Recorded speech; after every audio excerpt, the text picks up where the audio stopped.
Bonsoir Jean-Rémy. Bonsoir Jean-Baptiste. On a beaucoup parlé de la Chine, mais d'autres pays sont prêts à venir au secours à la zone euro. Effectivement, il y a la Chine, on l'a vu, ça fait très peur la Chine, mais pas seulement. De nombreux pays émergents seraient prêts à investir dans le Fonds européen de stabilité financière, le fameux FESF. Ce fonds qui doit permettre de garantir les prêts des pays les plus fragiles. Eh bien, comme la Grèce ou encore l'Italie. Aux côtés du FMI, il pourrait donc y avoir les BRICS, le Brésil, la Russie, l'Inde ou encore la Chine, et puis d'autres pays, comme par exemple le Japon. Et quel est l'intérêt du Japon là-dedans ? Eh bien, l'intérêt, il est assez simple. Le Japon, en fait, a déjà pas mal de billes en Europe. Depuis le début de l'année, le Japon a déjà souscrit à 20% des emprunts émis par l'actuel Fonds européen de stabilité financière.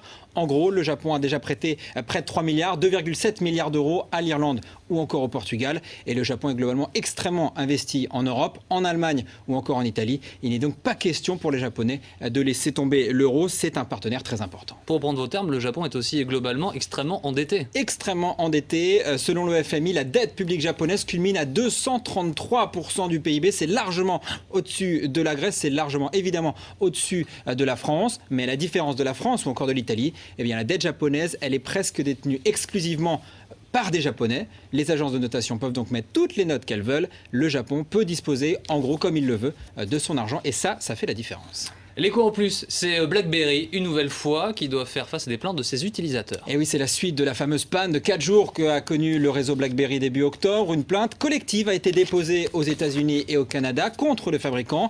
Une plainte pour négligence et enrichissement sans cause, rien que ça. Les plaignants en fait se basent sur le fait que BlackBerry gagne près de 3 millions de dollars par jour, y compris pendant les jours de panne. Ils demandent donc une véritable compensation, affaire à suivre. Merci beaucoup Jean-Rémy, à tout à l'heure. Merci.